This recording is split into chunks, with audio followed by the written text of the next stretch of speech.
Good morning, good afternoon, good evening, wherever you may be in the world, and of course whether you're watching live or you're watching the recording of this session, welcome to one of the highlights of the FIPP calendar, which is of course the launch of the annual Innovation in Media World Report. Regular viewers will know that this session is normally one of the most popular items at the annual Digital Innovators Summit. The DIS is virtual this year, and we thought it would be a nice treat for everyone to give the book its own dedicated launch event, free for everyone to attend. Now, for those who might not be familiar with the report, it is compiled and edited by our friends and partners at Innovation Media Consulting, one of the world's leading experts in enabling digital transformation, and provides an overview of all the key trends and innovations that we've seen in the media world over the past year. I'll be introducing the report's authors, John and Wan, in a moment, and handing over to them for the rest of the session. But before I do, some housekeeping items. As ever, we want to make these sessions as interactive as possible, so please feel free to ask questions throughout. You can do that using the Q&A button, which you can find at the bottom of your screen. I will ask your questions both throughout the session and at the end, depending on what they're about. Please do also keep an eye on the chat box, which is also accessible from the menu below, where the FIPP team will be posting useful links, including a link to download a copy of the report. This is, of course, free for both members of FIPP and for those of you attending the Digital Innovators Summit. If you don't fall into either of those categories, well, you're going to need to join. But then again, why wouldn't you be a member of FIPP? As well as the book, you get access to all of our exclusive members-only content, including monthly special reports, such as the Global Digital Subscription Snapshot, discounts to our events, free membership of Press Reader, industry networking services, and much more. Membership starts from as little as $12 per month, depending on where you are in the world, and you can sign up seamlessly through the website. All you need is a credit card. A reminder also that you can still sign up to attend the Digital Innovators Summit, where you'll be able to get a more in-depth view on some of the topics we'll be discussing today. Last week, we enjoyed some fantastic insight from two senior editors from Meredith on their approach to people management, leadership, and culture. That session will be available to view on the members-only event Vimeo channel. And next week, I'll be talking to Amy Briggs, host of the Overheard at National Geographic podcast about all things podcasting and audio. The DIS is free to members and just €99 for non-members. The links to sign up are in the chat. Finally, if you've not already done so, please do take a moment to sign up for the FIPP newsletter. It is absolutely the best way to keep abreast of the latest happenings across the industry, as well as telling you about our forthcoming events and special reports. I also want to say a big thank you to FIPP's strategic partners, Press Reader. They are the world's leading digital newsstand, and FIPP members get free access to the service. To learn more about that and how to get your content onto the Press Reader platform, please contact me at james@fipp.com. Right, well, I think that's about enough from me. It's now time for me to introduce my guests. For most of you, of course, they will need no introduction. John Wilpers is Senior Director, USA at Innovation Media Consulting, and Wan Senor is the President of Innovation Media Consulting, and crucially, together, they are the authors of the report. So John and Wan, welcome. Thank you. Thank you very much, James. A great honor to be here presenting the book, and of course, doing this virtually. And lovely to see so many of you already in the chat asking some questions and wanting to engage. We're going to present to you the findings of the book. And of course, we welcome as many Q&A as possible. I am here in London, and John is in Boston doing a fireside chat with us. So John is going to take the brunt of the time we have to present the report. And he's obviously, like all the previous years, the main author and the main researcher of all the books that we've done in the past for FIPP. So the overall theme this year is how to adapt to the new abnormal. And what we've done with the book this year is we've sort of updated it and revised from some of the main themes of last year, while touching on the big things that have changed. The book, as in the past, is exhaustive. We have done chapters on monetization, chapters on direct-to-consumer retention strategies, and obviously the post-COVID world of work. and the tech tools you can use to re-engage with people, as well as environmental impacts that we need to consider when it comes to our print operations and so on. So it's quite an exhaustive book. As you know, this is based on 12 months of research and our global media consulting experience, and the work done with many of our clients here on the screen. And this has been said repeatedly over the last year, the acceleration of trends. And I like to quote Lenin when he said, there are decades where nothing happens, and there are weeks where decades happen. In our case, 52 weeks of absolute radical and unavoidable change for all of us. Every trend that was there before the crisis will now accelerate into a norm. And thus the title of our presentation, Getting Ready for the New Abnormal, and how to adapt to these new norms that are really going to be guiding our industry for the next few years, or if not the next decade. Those trends that would have taken 5 years, in some cases even 10 years, we'll talk about one of them that we thought it would happen in the next 10 years, now happening in the coming 5 months. As soon as we begin to come out of this, which we already have started to come out of it in earnest, thanks to vaccines and thanks to the willingness of countries to indeed come together, then a lot of these changes you will need to begin to adapt fairly quickly. So what are these overall trends that are now accelerating quickly? What are these new shifts? Well, we've identified 5 of them, 5 major shifts that we need to act upon. Number one, every crisis changes something forever. In the past, the end of the gold standard, for instance, is one of the global crises as a result of the oil crisis that led to the abandoning the gold standard. Of course, we in a crisis since then. In the 80s, we had the end of employment for life in many countries. We had the end of cheap consumer credit, you could say, with the last crisis. Well, this one, this global crisis is changing the workforce in terms of presential engagement with people. In some countries, we're talking now about going from 40 hours a week to 32 hours a week. But the obvious thing is the fact that we may have 4-day weeks as opposed to 5-day weeks, whether it's Monday through Thursday or Tuesday to Friday. But this is here to stay, the hybrid concept of the flexible office model. However, the early talk, and we had a lot of this talk, a lot of ink written about this, the stumbled upon home newsroom.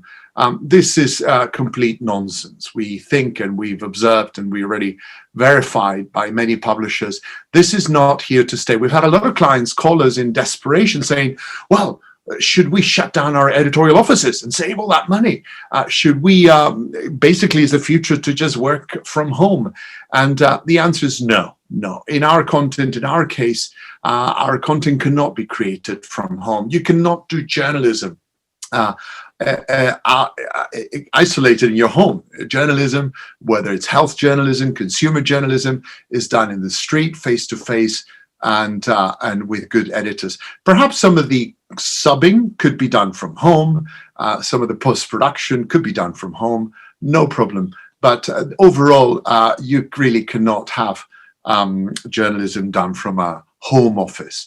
So those of you thinking, oh, this is great, I'm going to save all this money by shifting everybody permanently at home, it won't happen. You will still need a home. Perhaps that office, an office, perhaps that office will not be full as before. You may be able to reduce some of the space and do this rotation of a hybrid from home and from the office. But look, journalism is done in the field, sole of your shoes journalism, meeting sources, witnessing events, doorstepping politicians. And for those of you who do consumer journalism, doing fascinating feature stories with people and characters. And it's so much richer if you indeed do it out in the field and then engage with editors and colleagues to put together a good story digitally. To create competitive content that people are willing to pay for in the digital age is a very collaborative effort, and it cannot be done from separated screens from a divided office. So face-to-face journalism, not Facebook journalism, desktop journalism. This is really what's going to continue to create the journalism worth paying for. So this trend, obviously accept the fact that this has changed forever, at least the solid 40-hour a week, Monday through Friday. Flexibility is here to stay, but let's not just go all the way in. The Washington Post is reopening its newsroom July the 6th, rather, and there will be full on in September. I believe Condé Nast has announced something similar, or they may be announcing it soon. But many offices planning to return with the skeleton staff in the summer to then gear up for a full reopening in the fall. And also, we've seen a massive drop in productivity. We humans, we need the work-life balance. Home is for rest, for family, for your partner to share with. This idea that somehow we can expect people to produce quality work from home has been shown to be a very difficult proposition. So in the book, we talk about technology, how to connect with these people who will be at home, who will want to do some work from home, how to get the most out of them, how to manage them, how to deal with this culture change that is, it's here to stay. It's one of the big changes. But keeping in mind that we are not recommending, we're not seeing a lot of publishers and CEOs going all the way with the disappearance of the newsroom, of the editorial office. Trend shift number 2 is the migration from reader from print to digital in a definitive way. This is now notable and universal and is accelerated very, very quickly. And unfortunately, we had the association at the beginning of the pandemic, an incorrect one, that somehow sharing paper meant that that was a vector of transmission for this virus. And even though there was little evidence of it being so or staying in paper for long.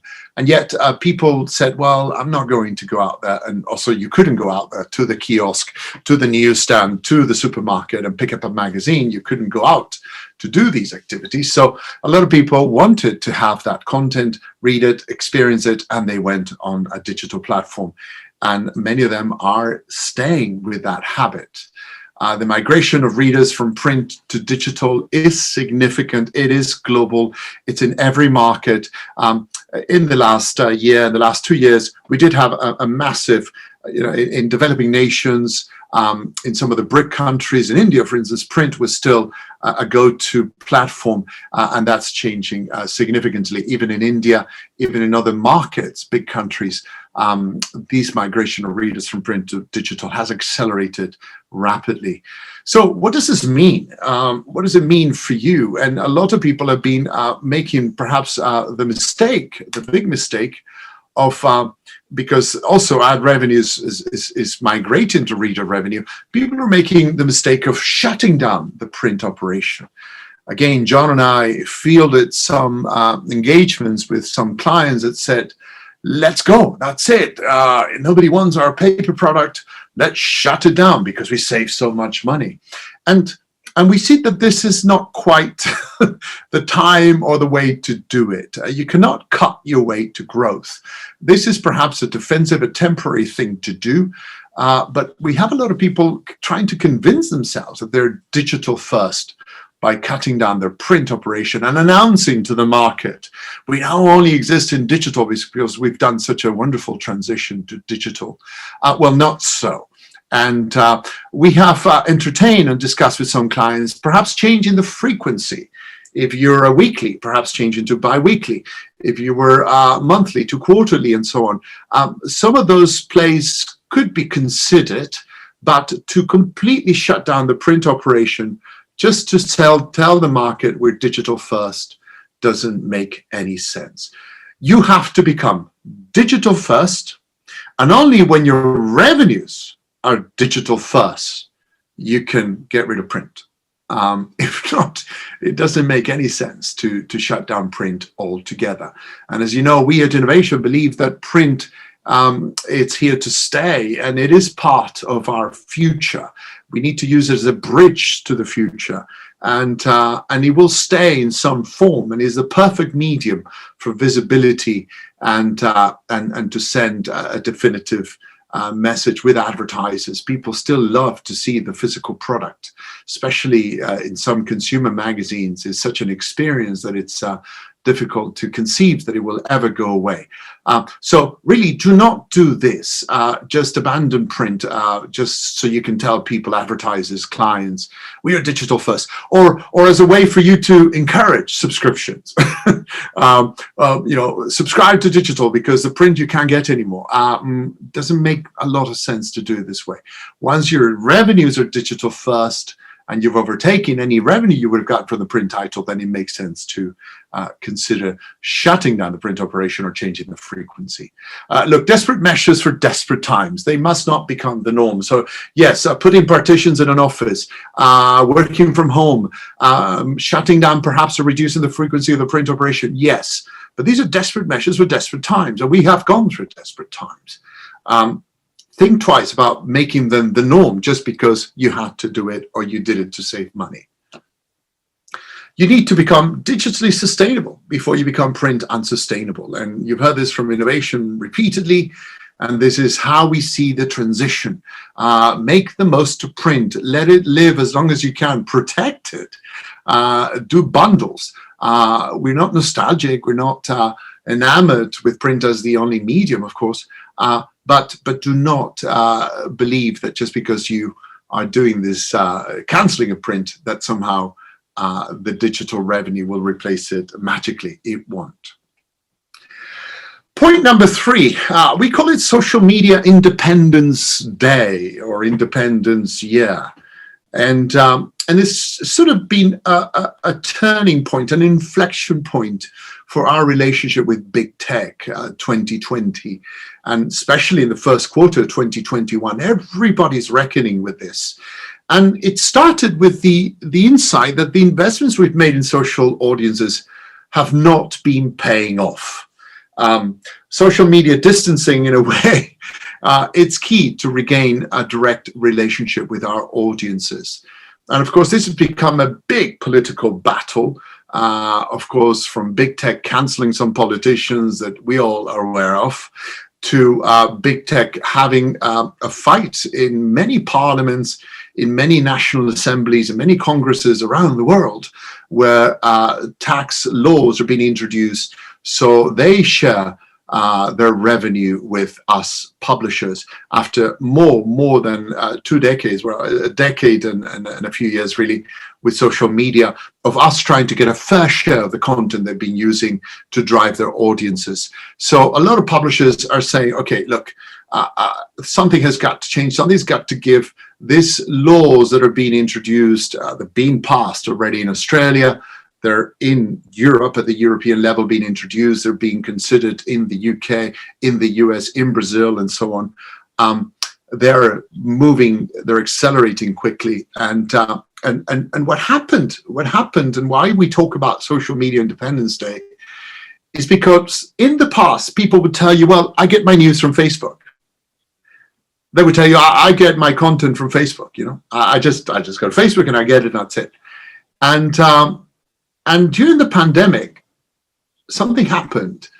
People started seeing all kinds of dubious information on Facebook, and information that was being questioned about our health, about what was really going on during this very, very fragile and scary time we've been through.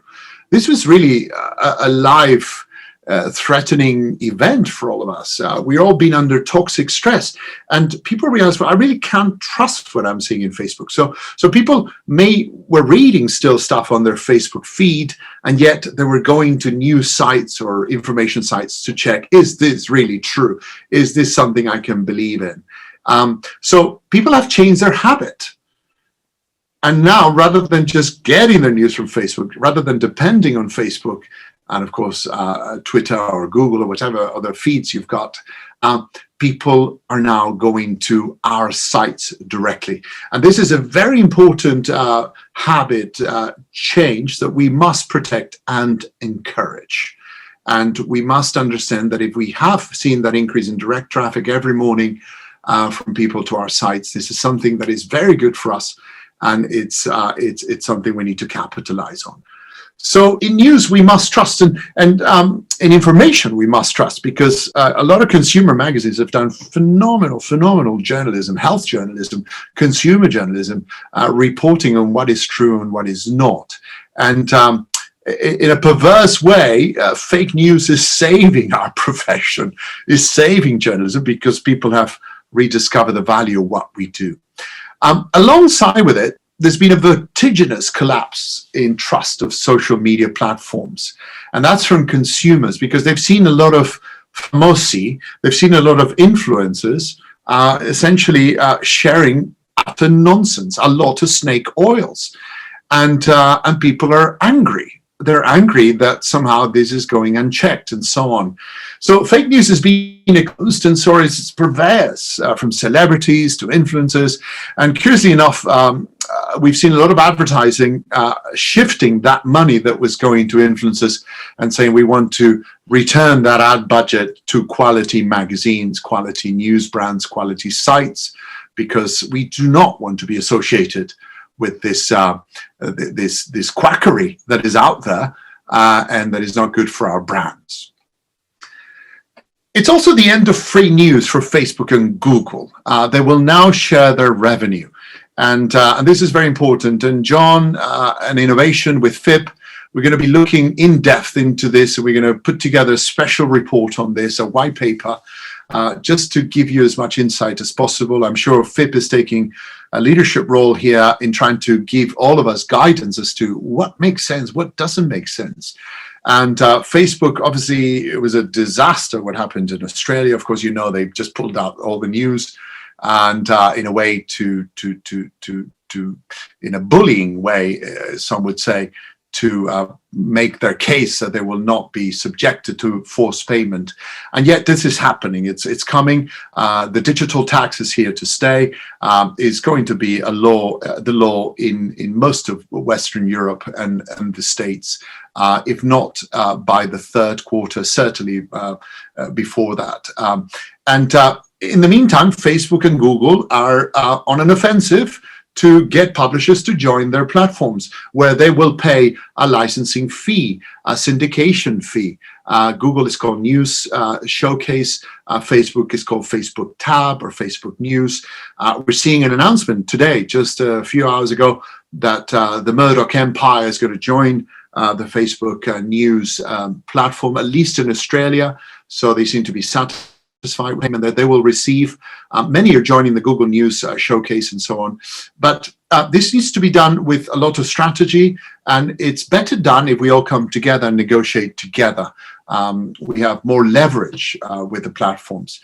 And coincidentally, we've seen some people make a calculation in terms of how much Facebook and Google should pay us publishers, and it's been identified as 8.8% of their revenues, not profit, but revenues should be going to publishers. That's how much we are losing. We've been losing as a result of them using our content for free.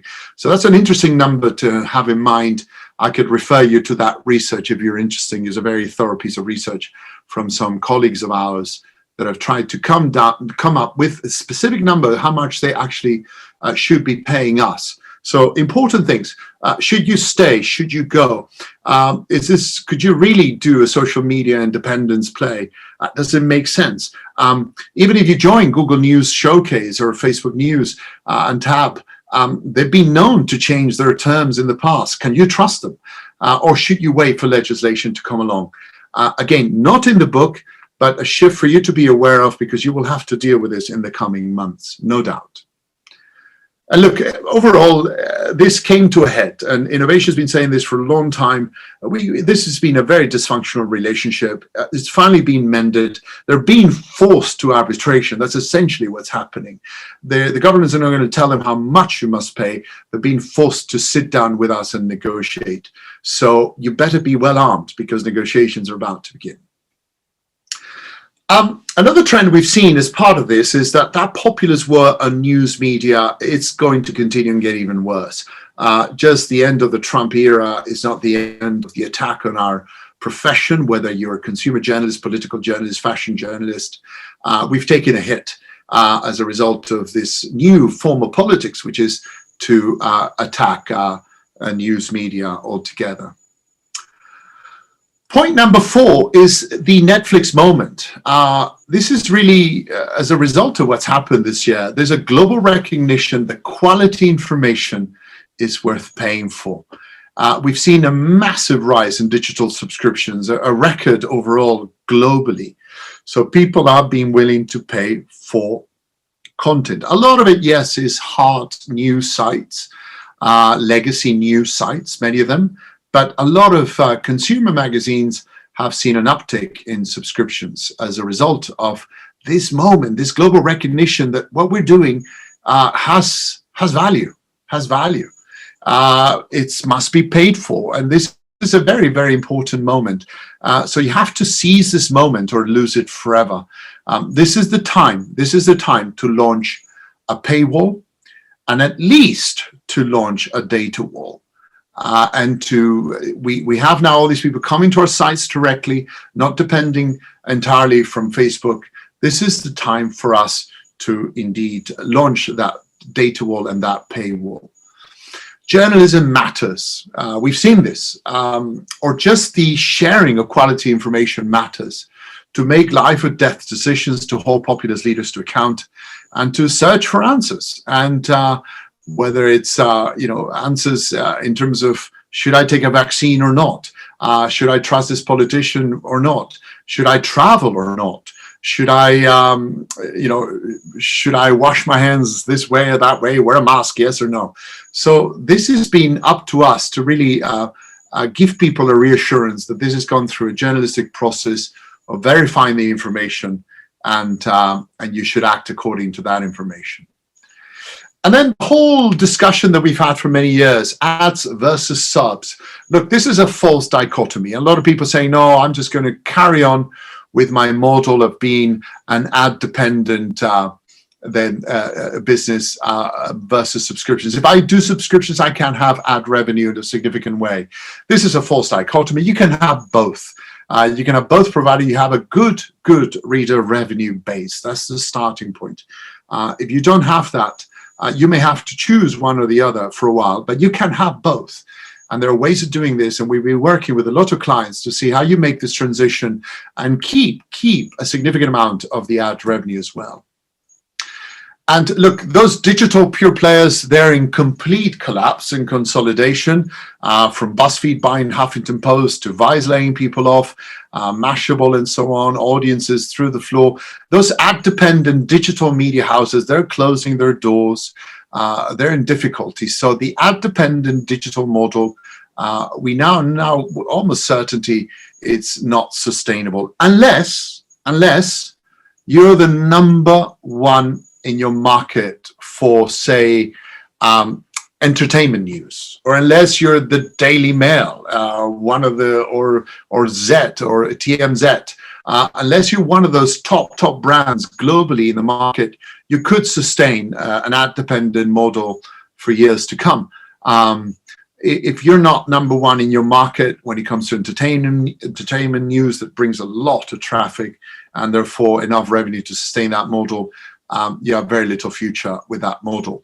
So time to reconsider this, and in the context of the fact that people are willing to pay for content.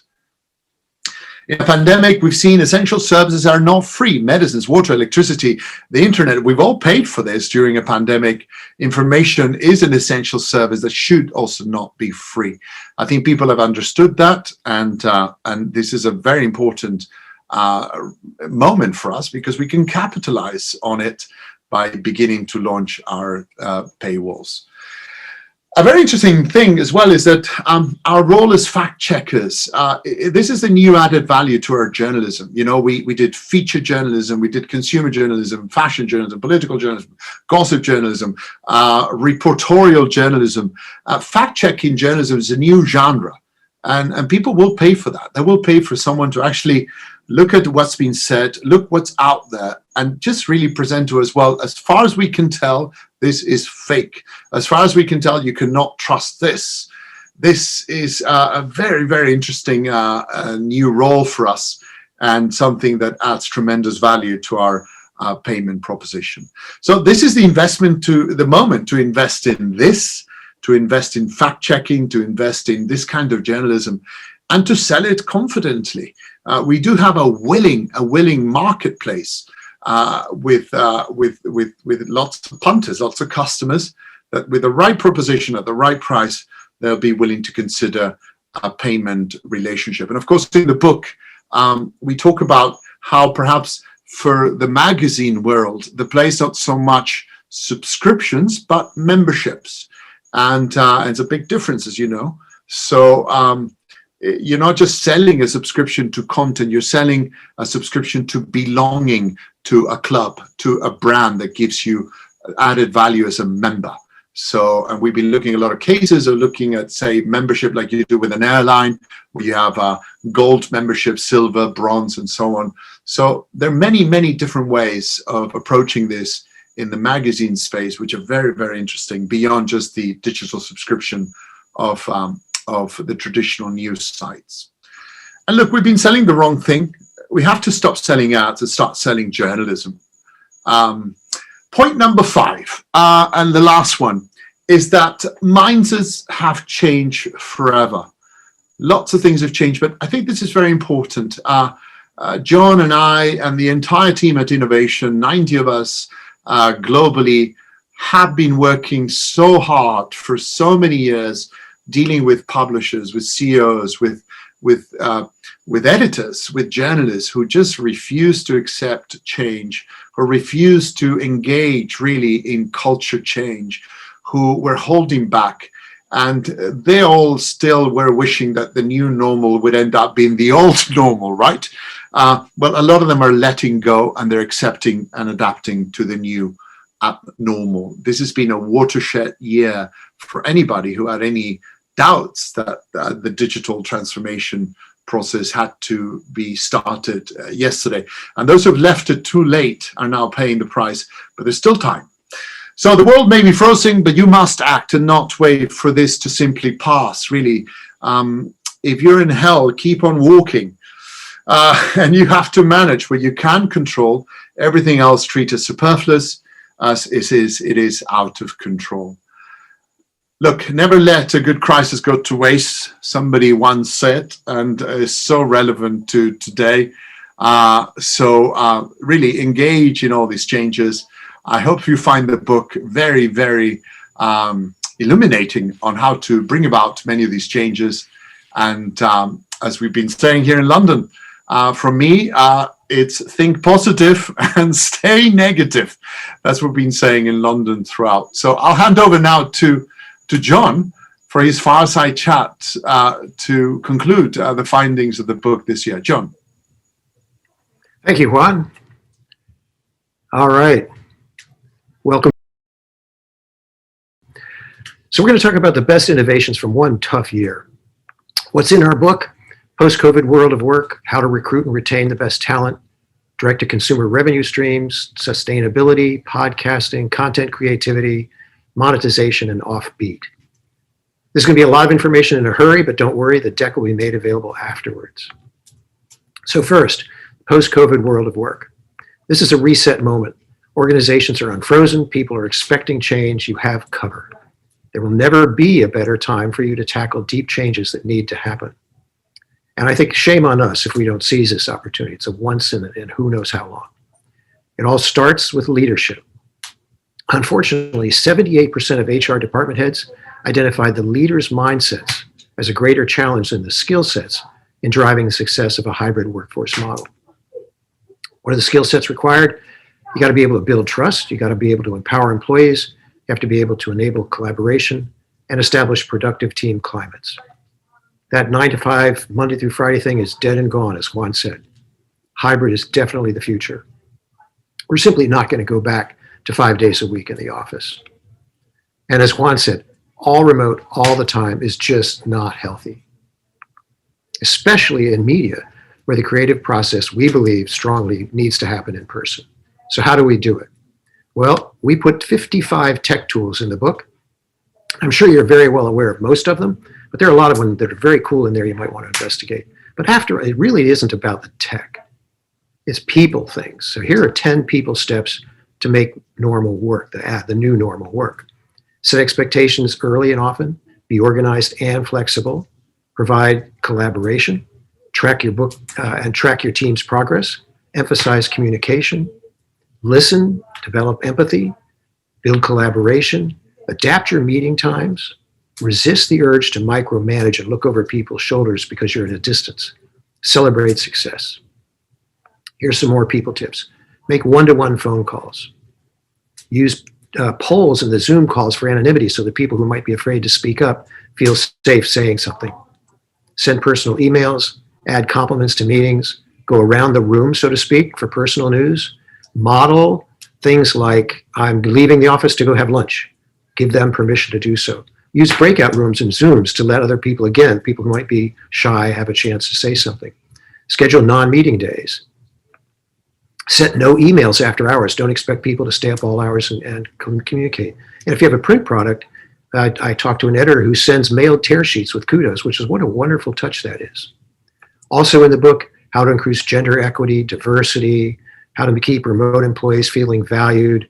What is the new normal office actually going to look like? And some stress reduction tips. Now, this issue, it was a big issue before the pandemic, and it certainly hasn't gone away. How to recruit and retain the best talent. But we have to make our companies appealing places to work. The culture has to be employee-focused. Then you have to actually take action and broadly market that new culture to attract the people you want. What are they looking for? A mission they can believe in, positive culture, stimulating challenges, professional growth, mentorship, competitive pay, rewards for excellence, advancement opportunities, and flexible work hours and locations. Well, you can check that one off, right? So we all need to do the following. Make sure your company's mission and values are appealing, clear, and easily discovered. I can't tell you how many companies I went to look for a mission, could not find it, could not find value statements. Create employee-focused culture, emphasizing individual growth and flexibility, and get your best ambassadors involved in recruiting, and that's your employees. Why? 84% of employees would leave their current job to move to an employer with a fantastic reputation, even if the salary bump wasn't big. So it's a win-win. You have a happier workforce, you're attracting better talent, and your workforce becomes ambassadors. How do you go about doing it? You have to market your new culture now, whether you're looking or not. Far better to do it now than when you are looking. So expand your social footprint.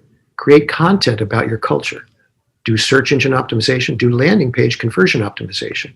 Content marketing, reputation management, and social media management.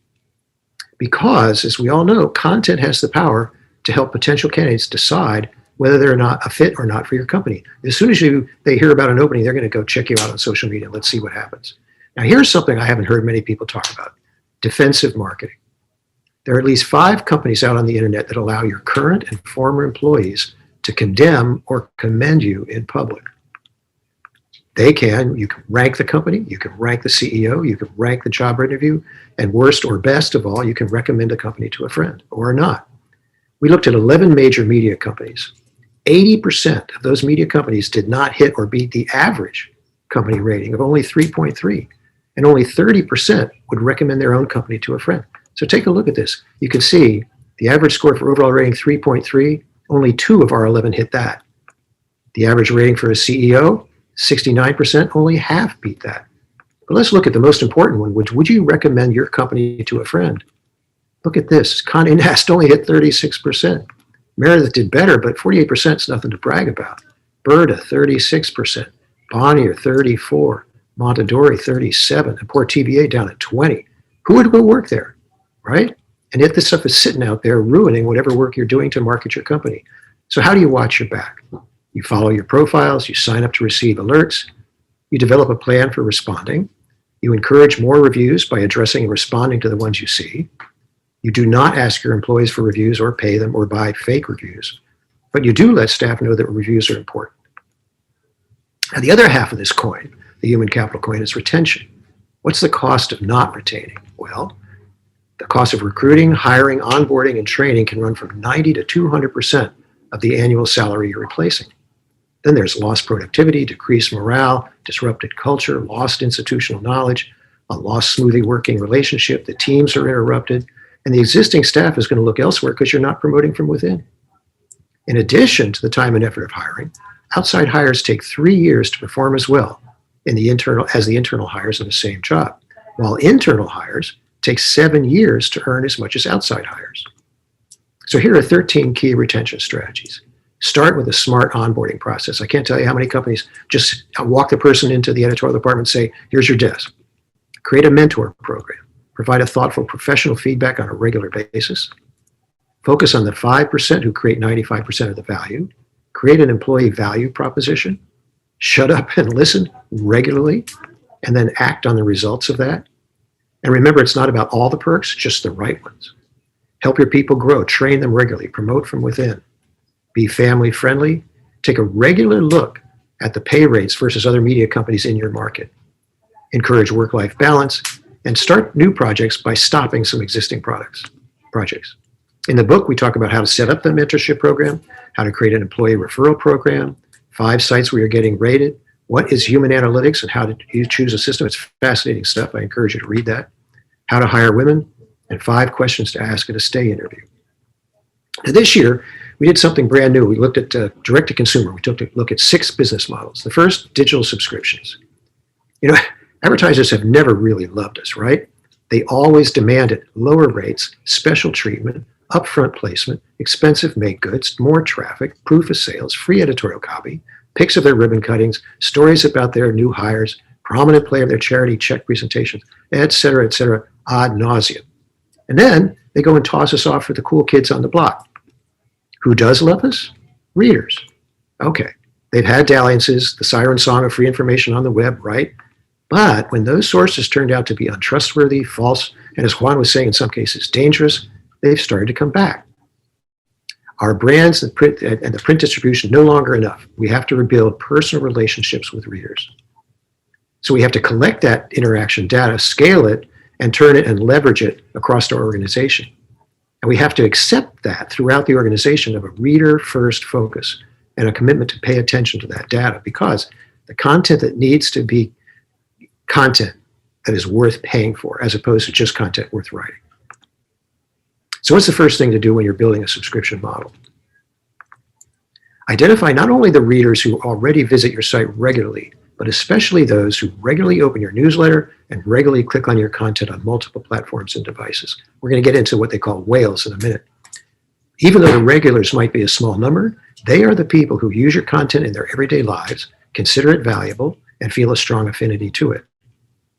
Because it's all about helping your customers solve a problem and delivering on the promise you've made to them because, well, I'll get there in a minute. Lastly, one other essential organizational change is to take that customer service team you've got and make them a customer success team. So they're contacting the customers not at the end when it's time to renew, but the minute they sign up, and then constantly throughout their lifetime reminding them of the value that they're getting with their product. Number 2, memberships, clubs, and partnerships. Here it is. It's all about whales, wine, and profitable symbiosis. Whales are the biggest spenders who make up a tiny group that drives most of the revenue for publishers. And you want these whales as members, not just subscribers, because they're also the ones most likely to join niche clubs, purchase stuff, etc. And you know them when you see them, right? They're the ones with the hat with your logo. They treat your editors like celebrities. They read and comment on everything you send them. And they're the most committed 10 to 15% of your audience. And this is neat. They generate as much as 70 to 90% of reader revenue. They are also less price sensitive, making them more profitable. They churn less often and buy more often, thus increasing their lifetime value. They also provide favorable word of mouth marketing, and they want to help you innovate, and they behave more predictably. So if people trust your organization to solve their problem or achieve their goal forever, they take off that consumer hat, they don a member hat, and they stop considering alternatives. And you don't need a boatload of features to be successful with memberships. 2 or 3 things added to a subscription usually are enough to drive a conversion to membership. But you got to make sure that those offerings solve the tangible and emotional needs of your whales. They could include things like access to experts and editors, tools to make it easier to do their jobs or pursue their hobbies, educational resources like videos and ebooks. Then there are clubs. The Boston Globe launched a cocktail club On New Year's Eve, they expected a couple hundred signups. They got 500. Members could buy a cocktail kit that gave them everything they need to make the drinks. The Sunday Times Wine Club started in '73, still going strong. Crochet's Magazine, Collections Club, curated collections of patterns, all hand-selected by the editorial team. And Parents Magazine debuted its Raising a Future Reader Club with its first ever 100 books to inspire your kids. Partnerships.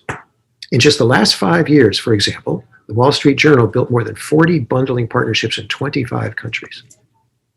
A Wall Street Journal Standard Chartered Bank partnership gave the Wall Street Journal and Barron's subscriptions to the bank's top-tier Asia-based customers. Other partners with them have been trading platforms, telecom, membership groups, airlines, language schools, quite a spread. And people often think of partnerships just about driving subscriptions, but they're not. Really, when you think about it, it's about building a connected relationship where you continue to have the right to be connected, and then you get to leverage that first-party data. All right, D2C number 3, e-commerce. Percentage of retail done on digital channels has gone up over the past 1% each year. So as of 2020, it was at 18%. And then in 8 weeks, it went up to 28%. We had a decade, as Juan was talking about earlier, we had a decade in just 8 weeks.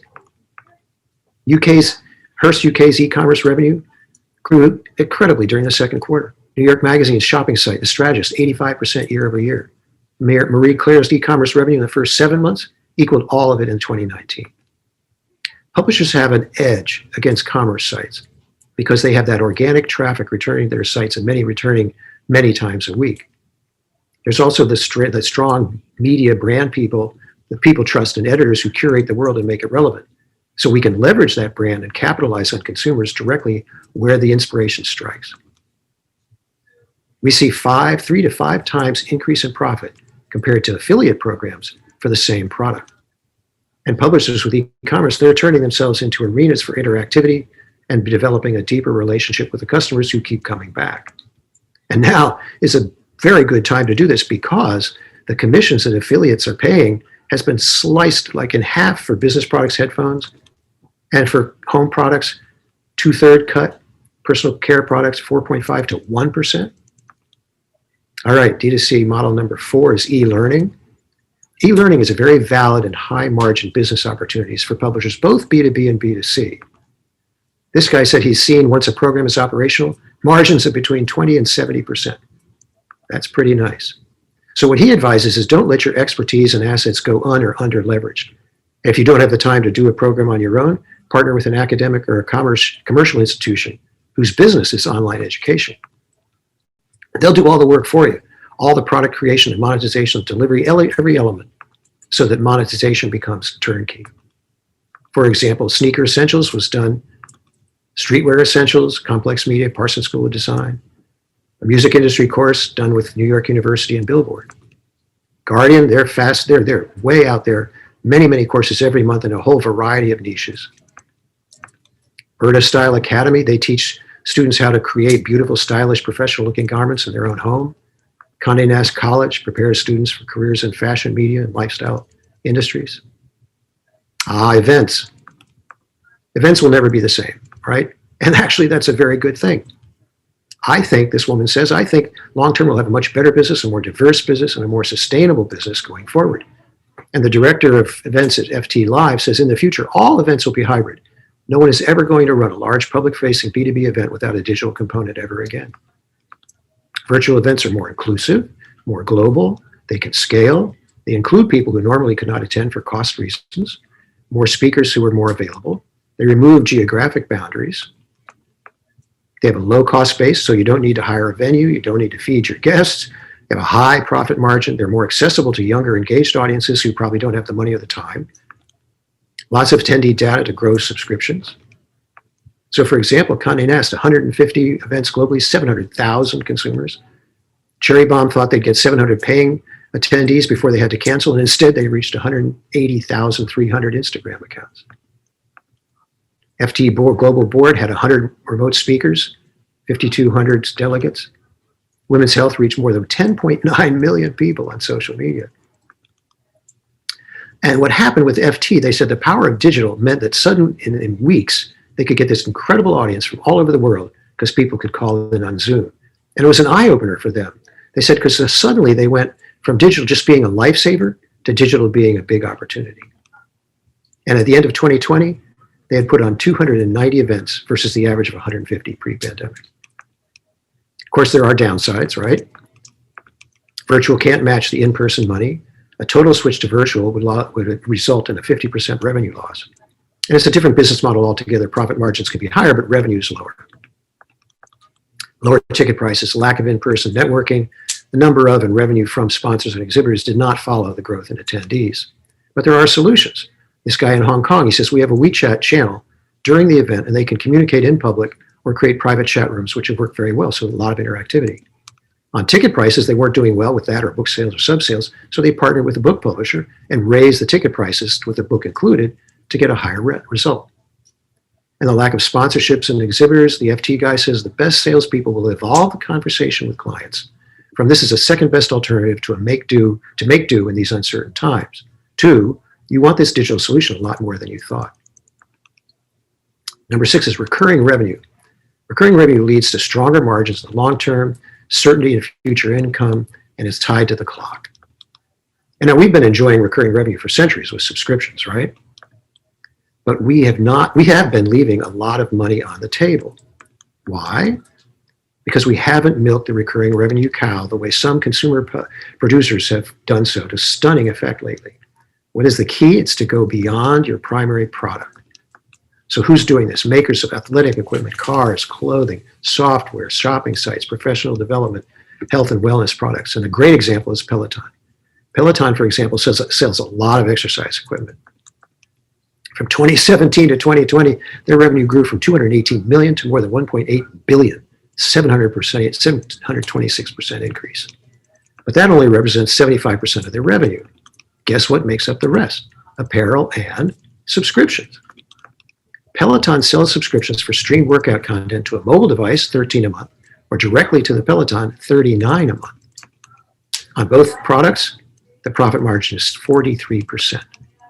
They have over 3 million subscribers, including 1 million at the higher price. And that's a 113% increase from 2019 to 20. And they expect that to double in 2021. Just do the math. 1 million times 39 a month. Pretty good.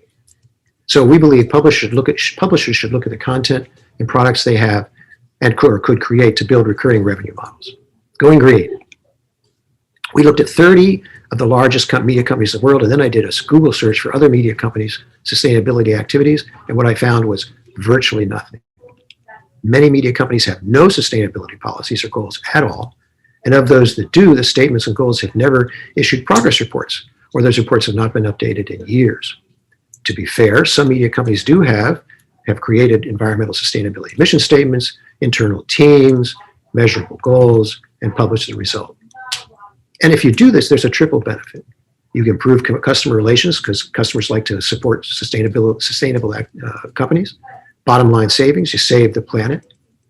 How do you begin? Many media companies, of course, have no idea what their carbon footprint is, but there's really only one way to find out. You got to start with reliable data, hire a third-party sustainability consulting firm, analyzes your entire process, and they help you find ways to responsibly manage or reduce the waste and energy usage in ways you could not have possibly thought. And then you have to regularly publish progress reports, including successes, shortcomings, in the interest of honesty and transparency. So in the book, we talk about short and long-term strategies. We talk about some big and small initiatives. We talk about corporate level of sustainability activity. And we talk about how to say goodbye to plastic wraps. Podcasting. Initially, the pandemic panicked podcasters. In the first month, the US podcast listens dropped by 20%.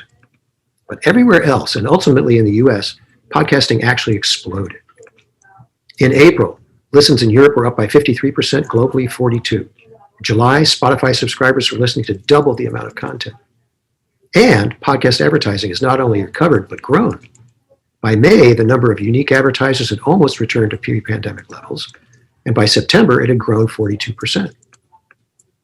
Not only is that growing, but there's a new source of revenue on the horizon, subscription. Almost 4 in 10 Australians said they'd pay for podcasts. 38% in the US, 37% in Canada, 24% in Sweden, 21% in the UK. And 20% of listeners who had never never paid or donated money to access a podcast said they were somewhat or very likely to do so in the next 12 months. Podcasts are fast growing, inexpensive, effective, lucrative, proven subscription drivers. In the book, we talk about the types of advertising, launch mistakes to avoid, tech challenge, why they work, a hotel amenity, the podcasting booth, and the longest podcast. All right, creativity. Before we strongly advise, before you get involved at all in an innovative project, we think there's a question you ask. Does it solve a problem? And if it doesn't, why do it? So here are the criteria for creative innovations. Is it usable and understandable? Is it delightful and engaging? Is it distinctive and new? Does it meet audience needs and behaviors? Does it strike the right tone and style? Is it easy and not too expensive to build? Is it easy to create stories for? Does it work across different genres of stories? It has to have a purpose in the business. Does it tie in with your subscription strategy? Because it's really about creating a differentiated, unique product worth paying for. Now, for example, the podcast boom birthed an audio story boom. The first text-to-audio experiment was in the dark ages, 2003. It was a joint NPR Slate audio thing set up just by putting a mic and reading. But then the Washington Post took a look about 10 years later with the research that showed users want to stay informed but are so busy that they appreciate the option to get up to speed while cooking, dinner, running errands, and exercising. And in Denmark, Zetland, after just 2 months recently, this year, of offering audio versions of Zetland stories, 40% of consumption was audio. 6 months it was 50. Today, 80% of the content is audio. And they listen to it all the way through, in contrast to the text articles, which drop off much more quickly. The question becomes tech or talent. Do you use automated AI tools, or do you use professional voice actors or authors? Tech, lower costs, so a greater number of audio stories. There's a lot of advancement in the technology, so you can get local accents, you can have different moods. So the Washington Post said the nature of audio is habit forming, but it's hard to build habits if you only offer a limited number of articles. The Post readers know they always have the audio option, and it reinforces availability. And they found that their audio listeners spend 3 times more time on the apps than those who simply read. On the other hand, the New York Times said they prefer quality over quantity, a choice that for cost reasons restricts the number of stories that be converted. What they said was, we're interested in building products worth paying for. And they feel that worth paying for does not include computer-sounding voices.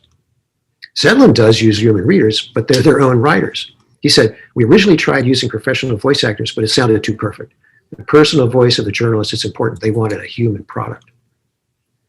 Now, monetization, this is way too much to go into today, but suffice to say that if you look at the book, there are 13 proven business models: subscriptions, nonprofit, e-commerce, events, club, IT provider, advertising, agency, data broker, brand licensing, etc. All right, the last, print and offbeat. I love this one. If you ever feel like you needed a stiff drink after reading the news, a rural U.S. newspaper publisher has a solution for you. In the back rooms of the Stapleton, Nebraska enterprise, the owner opened a liquor store, a stylish place to obtain wine and spirits. Or how about opening your own online casino? Torstar, the owner of 72 Canadian newspapers, launched an online gaming app in February of 2021 with the hope of capturing a portion of the $395 million that Ontario residents spend on gambling each year. And last, this would not be a 21st century media experience without a native ad. All of the ideas here in the book come from our year of research, but also from our global media consulting business, Innovation Media Consulting. You know your company, we know the industry. We disrupt disruption, we organize chaos, we relaunch legacies. We transform employees from seeing themselves as victims of change to becoming change leaders. We talk to readers and non-readers, advertisers, former advertisers, and every member of your staff to discover problems and solutions. Then we build staff teams to create changes, thus ensuring buy-in, and leave your company in a happy place. So if you'd like to get in touch with us, there's the information. It'll be on the deck when you get it. We encourage you to get the book. You can order it online at FIPP.com. And we want to thank you for your time. Fantastic. Thank you very much, John and Juan. Another fabulous presentation. Lots there to consider. We're running bang on time. We're a little bit late with our questions, but we've got time to take a few. I do hope that all of you can just stay on for another 5-10 minutes while we ask some of the many questions that we've had to John and Juan. And I'm going to start by asking a question from Amir Safir. Thank you very much, Amir, for your question, who's asking you to, I think this is mainly for Juan, to expand a little bit more on the point you made about social media. He's saying that, I'll read his question. I don't quite understand the point about social media investment hasn't paid off. Can you please explain further? Because for us, social media is the route to the world, allows in-depth analysis, paid promotion to reach audiences, etc. Is it not the case that we're ringing the death bell on certain social media platforms too early? Juan, how do you respond to that? No, look, we are not Luddites. It is Facebook and Google and big tech that are building the internet and the future of the internet. However, the internet has been around for 30 years. It's not that complicated. And we've given away that direct relationship with audiences, and we've allowed this intermediation of social media to get traffic to our websites and so on. And what's happened in the pandemic is what I said, lots of evidence, and people have been asking in the Q&A if there's any evidence of this. I'll be happy to post all the studies on the fact that people have changed their habits. They're not just going to Facebook to check their feeds and to get their news, their information from Facebook. They're now going to reliable, trustworthy news sites and information sites on a daily basis to get that information verified. And that's where we enter. If we can restore the habit of people coming to our sites and not have a platform dependent strategy where they control the pricing, they have the data. Yes, they do share some data with us, not enough, not a lot. And the pricing in terms of we can't have a relationship, a transactional relationship with somebody who is consuming our content through Facebook and so on. So social media, Facebook, it's great to augment. It's great to get more eyeballs. But the last thing many of us need are more eyeballs on our websites. The last thing we need is more visitors, more traffic. We need payment for that traffic and for that content. Unless we get to that point as an industry, there will always and we will always lose. And this is what's being corrected, and that's why there's this trend, obviously being named Social Media Independence Day, yeah, whatever. It's a catchy slogan, but the point is that this is the year to change a relationship that has been dysfunctional. And if you do not accept that it's dysfunctional, then that's fine, carry on with your strategy. But I think most publishers globally will accept we've gotten a rotten deal.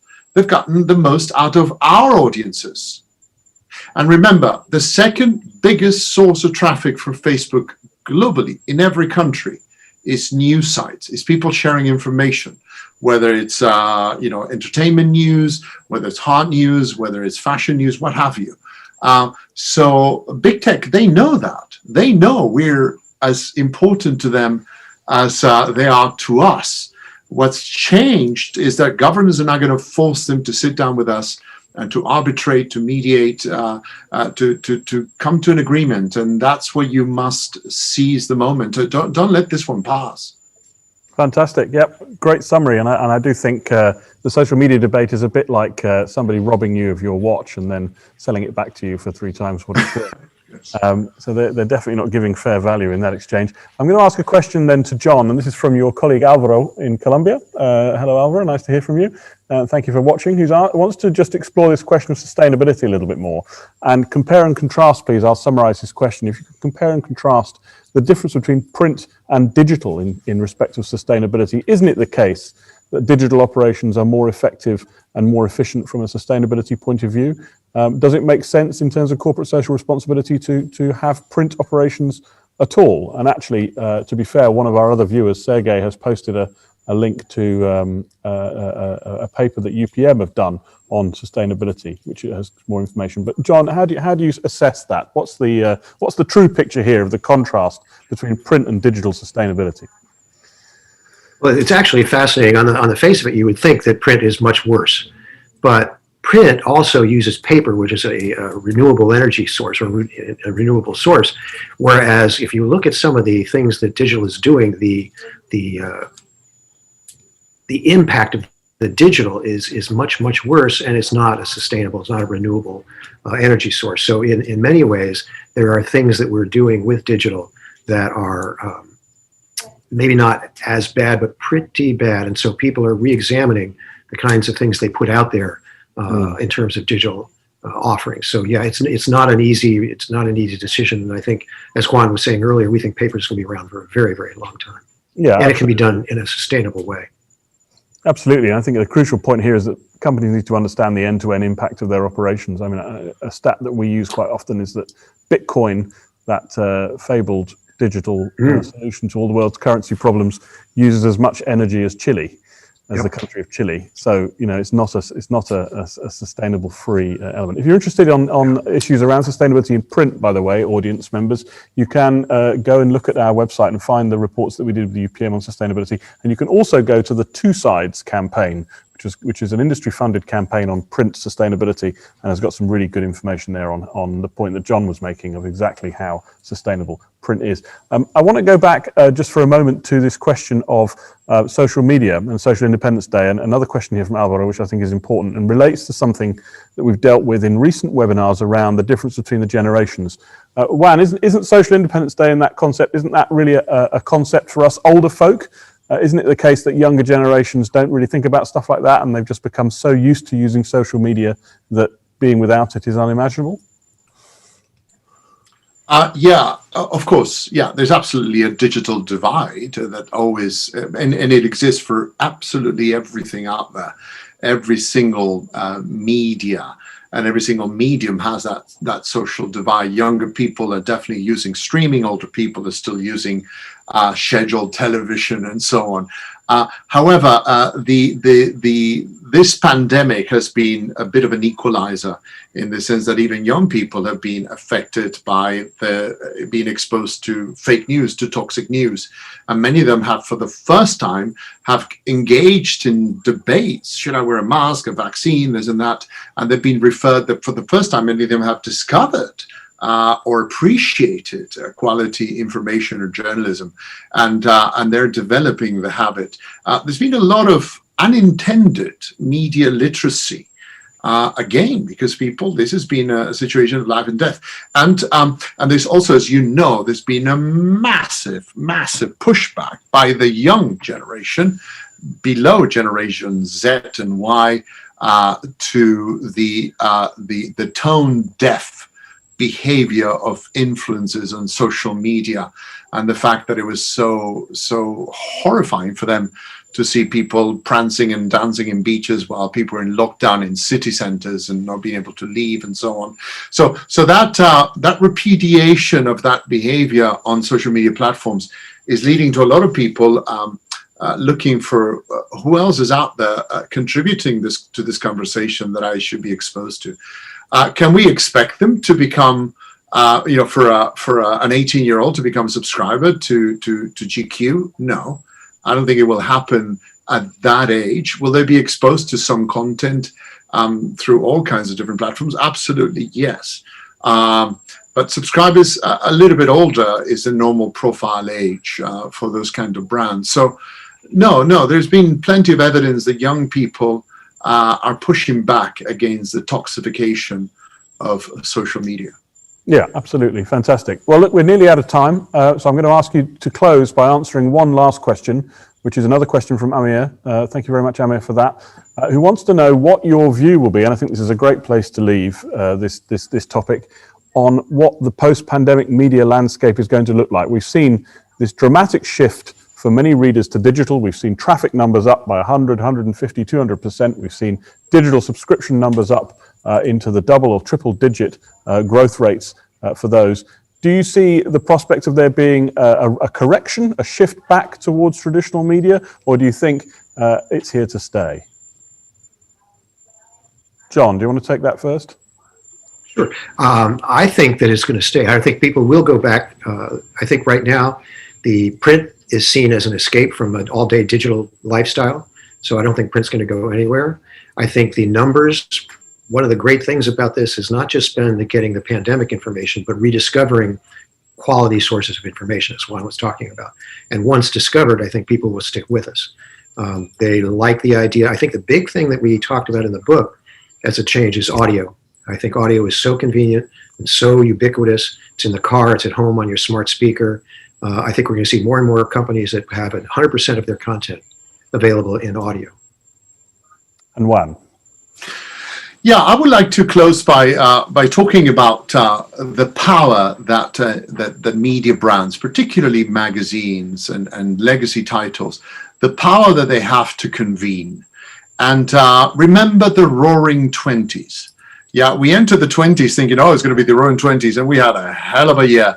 But the reason the Roaring '20s happened 100 years ago is because there was massive pushback to the mystery of that Spanish influenza globally. So I think there's a great opportunity for us to convene, to bring people together, and to profit from that with big events, perhaps later on this year, certainly in 2022. People's desire to travel, to meet, to face each other after such deprivation for so long from social contact, it's something we should capitalize on. So time to launch a big event in 2022, no doubt. You will have massive profit margins. As John said, you can still make good money from those digital meetups, but there's tremendous Zoom burnout and so on. So I think capitalizing on that is something important that we haven't touched on in the book yet, but no doubt we'll be touching on in the near future. Fantastic. Fabulous. Thank you. Entertaining and engaging as ever. John and Juan, thank you so much for joining me today and for taking us through the highlights from the Innovation book. A reminder to everybody who's watching, you can download the report either using the links that are in the chat box, or you can go to the FIPP website, fipp.com, FIPP.com. You can also there learn more about the DIS. Sessions for the DIS continue through into May. Please do also follow us on LinkedIn and subscribe to the newsletter. There's a LinkedIn link in the chat box, and you can subscribe to the newsletter from the website. We will be back next week on the 23rd of March at 2 p.m. That's 1400 UK time with National Geographic and I think with John Wilpers as well, talking about podcasting and audio services, which is another crucial chapter in the book, as you've seen earlier. For the meantime, though, it only remains for me to say thank you very much to all of you for watching. Thank you again to John and to Juan for presenting today, and we will see you all next week. Goodbye.